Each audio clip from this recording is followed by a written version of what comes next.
తిరిగి 102 జ్వరం వచ్చి పడిపోతే నేను హైదరాబాద్ పారిపోలేదు, పిఠాపురం వచ్చానండి. ఎఫ్కే పాలెం నుంచి పిఠాపురం వచ్చాను. ముఖ్యమంత్రి వర్యులు భారతదేశానికి ఆదర్శ పాలన చూపించిన వైఎస్ జగన్మోహన్ రెడ్డి గారికి హృదయపూర్వక నమస్కారాలు, స్వాగతాలు చెప్తున్నాం. నేను సార్ని ఒక్క మాట అడిగాను, ఇందాక అక్క చెల్లెమ్మలకి ఒక మాట చెప్తా ఉన్నాను. నేను ఒకే ఒక్క మాట సార్ అడిగాను. సార్ నాకు పర్మిషన్ ఇచ్చారు. సార్, అక్క చెల్లెమ్మల అందరికి మీ అందరికీ నేను చెప్పేది ఒక్కటే, నేను పిఠాపురం నియోజకవర్గంలో పుట్టలేదు. నన్ను అవహేళన చేస్తున్నారు, నన్ను అవమానిస్తున్నారు, నన్ను మీకు దూరం చేస్తున్నారు. నేను ఇదే చెప్తున్నాను, నా కుటుంబ సభ్యులు నేను క్షమించమని అడుగుతున్నాను. నా పిఠాపురమే నా కుటుంబం అని, నా మాటే శాసనం. నా పుట్టుక పిఠాపురంకి దగ్గర చేయలేకపోతే నా అంతిమ యాత్ర పాదగయలోనే జరగాలి.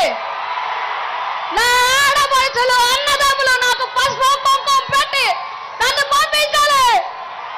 నేను పిఠాపురం నుంచే వెళ్ళిపోతాను, పిఠాపురం నుంచే వెళ్తాను. మీరు నన్ను పిఠాపురం నుంచే పంపించాలి.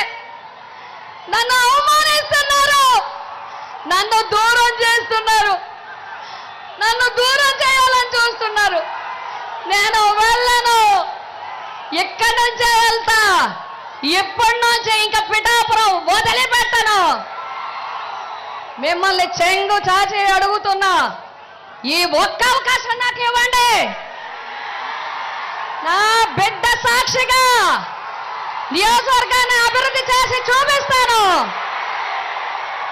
ఆ కుక్కుటేశ్వర స్వామి రాజేశ్వరి మాత అనుగ్రహం ఉంటే మళ్ళీ ఇక్కడే పుడతాను, మళ్ళీ పిఠాపురంలోనే పుడతాను. మీ రుణం తీర్చుకుంటారు అని చెప్పి మీ అందరికీ తెలియజేస్తున్నాను.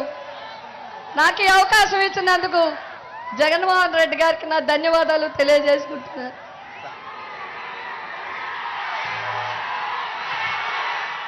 రాష్ట్రం యావత్తు ఇక్కడ దృష్టి సారించే విధంగా జరుగుతున్నది. అందరూ అనేక విషయాలు చెప్తున్నారు, అనేక విషయాలు ప్రస్తావిస్తున్నారు. మొదటి నుంచి నిన్నటి వరకు కూడా చాలా విషయాలు చెప్పారు, చాలా విషయాలు ప్రస్తావించారు, చాలా విషయాలు తెలియజేయడం జరిగింది. ముందు నేను వాటి జోలికి పోవటం లేదు. నేనేం చేస్తానో చెప్పాలి కదా, నేనేం చేయగలనో చెప్పాలి కదా, నేను మీకు ఏం చేస్తానో చెప్పాలి కదా. ఆ భగవంతుడు నాకు ఆయుష్ ఇవ్వాలి కానీ ఆఖరి ఓపిరి వరకు పిఠాపురం గురించే పనిచేస్తానని చెప్పి మీ అందరికీ తెలియజేస్తాను. మీకోసం పనిచేస్తాను, మన కుటుంబం కోసం పనిచేస్తానని చెప్పి నేను తెలియజేస్తా ఉన్నాను. మనకి చాలా కొన్ని సమస్యలు ఉన్నాయి. ప్రధానమైన సమస్య, కళ్ళు తిరిగి 102 జ్వరం వచ్చి పడిపోతే నేను హైదరాబాద్ పారిపోలేదు, పిఠాపురం వచ్చానండి. ఎఫ్కే పాలెం నుంచి పిఠాపురం వచ్చాను. ముఖ్యమంత్రి వర్యులు భారతదేశానికి ఆదర్శ పాలన చూపించిన వైఎస్ జగన్మోహన్ రెడ్డి గారికి హృదయపూర్వక నమస్కారాలు, స్వాగతాలు చెప్తున్నాం.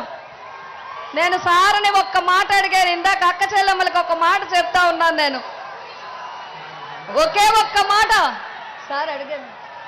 సార్ నాకు పర్మిషన్ ఇచ్చారు. సార్, అక్క చెల్లెమ్మల అందరికి మీ అందరికీ నేను చెప్పేది ఒక్కటే, నేను పిఠాపురం నియోజకవర్గంలో పుట్టలేదు. నన్ను అవహేళన చేస్తున్నారు, నన్ను అవమానిస్తున్నారు, నన్ను మీకు దూరం చేస్తున్నారు. నేను ఇదే చెప్తున్నాను, నా కుటుంబ సభ్యులు నేను క్షమించమని అడుగుతున్నాను. నా పిఠాపురమే నా కుటుంబం అని, నా మాటే శాసనం. నా పుట్టుక నా పుట్టుక పిఠాపురంకి దగ్గర చేయలేకపోతే నా అంతిమ యాత్ర పాదగయలోనే జరగాలి. నా ఆడపడుచులు అన్నదమ్ములు నాకు పసుపు కుంకుమ పెట్టి నన్ను పంపించాలి. నేను పిఠాపురం నుంచే వెళ్ళిపోతాను, పిఠాపురం నుంచే వెళ్తాను. మీరు నన్ను పిఠాపురం నుంచే పంపించాలి. నన్ను అవమానిస్తున్నారు, నన్ను దూరం చేస్తున్నారు, నన్ను దూరం చేయాలని చూస్తున్నారు. నేను వెళ్ళను, ఇక్కడి నుంచే వెళ్తా. ఇప్పటి నుంచే ఇంకా పిఠాపురం వదిలిపెట్టను.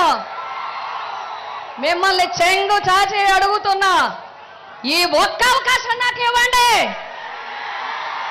నా బిడ్డ సాక్షిగా నియోజకవర్గాన్ని అభివృద్ధి చేసి చూపిస్తాను. ఆ కుక్కుటేశ్వర స్వామి రాజేశ్వరి మాత అనుగ్రహం ఉంటే మళ్ళీ ఇక్కడే పుడతాను, మళ్ళీ పిఠాపురంలోనే పుడతాను. మీ రుణం తీర్చుకుంటారు అని చెప్పి మీ అందరికీ తెలియజేస్తున్నాను. నాకు ఈ అవకాశం ఇచ్చినందుకు జగన్మోహన్ రెడ్డి గారికి నా ధన్యవాదాలు తెలియజేసుకుంటున్నాను.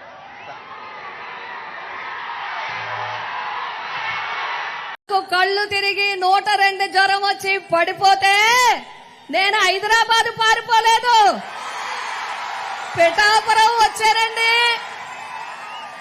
ఎఫ్కే పాలెం నుంచి పిఠాపురం వచ్చాను. ముఖ్యమంత్రి వర్యులు భారతదేశానికి ఆదర్శ పాలన చూపించిన వైఎస్ జగన్మోహన్ రెడ్డి గారికి హృదయపూర్వక నమస్కారాలు, స్వాగతాలు చెప్తున్నాం. నేను సార్ని ఒక్క మాట అడిగాను ఇందాక, అక్క చెల్లెమ్మలకి ఒక మాట చెప్తా ఉన్నాను. నేను ఒకే ఒక్క మాట సార్ అడిగాను. సార్ నాకు పర్మిషన్ ఇచ్చారు. సార్, అక్క చెల్లెమ్మల అందరికి మీ అందరికీ నేను చెప్పేది ఒక్కటే, నేను పిఠాపురం నియోజకవర్గంలో పుట్టలేదు. నన్ను అవహేళన చేస్తున్నారు, నన్ను అవమానిస్తున్నారు, నన్ను మీకు దూరం చేస్తున్నారు. నేను ఇదే చెప్తున్నాను. నా కుటుంబ సభ్యులు నేను క్షమించమని అడుగుతున్నాను. నా పిఠాపురమే నా కుటుంబం అని, నా మాటే శాసనం. నా పుట్టుక పిఠాపురంకి దగ్గర చేయలేకపోతే నా అంతిమ యాత్ర పాదగయలోనే జరగాలి. నా ఆడపడుచులు అన్నదమ్ములు నాకు పసుపు కుంకుమ పెట్టి నన్ను పంపించాలి. నేను పిఠాపురం నుంచే వెళ్ళిపోతాను, పిఠాపురం నుంచే వెళ్తాను. మీరు నన్ను పిఠాపురం నుంచే పంపించాలి. నన్ను అవమానిస్తున్నారు, నన్ను దూరం చేస్తున్నారు, నన్ను దూరం చేయాలని చూస్తున్నారు. నేను వెళ్ళను, ఇక్కడి నుంచే వెళ్తా. ఇప్పటి నుంచే ఇంకా పిఠాపురం వదిలిపెట్టను. మిమ్మల్ని చెంగు చాచి అడుగుతున్నా, ఈ ఒక్క అవకాశం నాకు ఇవ్వండి. నా బిడ్డ సాక్షిగా నియోజకవర్గాన్ని అభివృద్ధి చేసి చూపిస్తాను.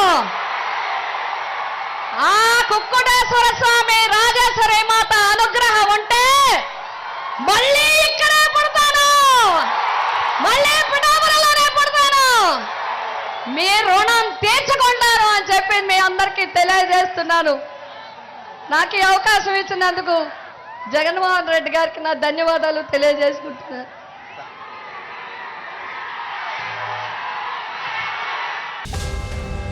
Please subscribe Telugu Politics.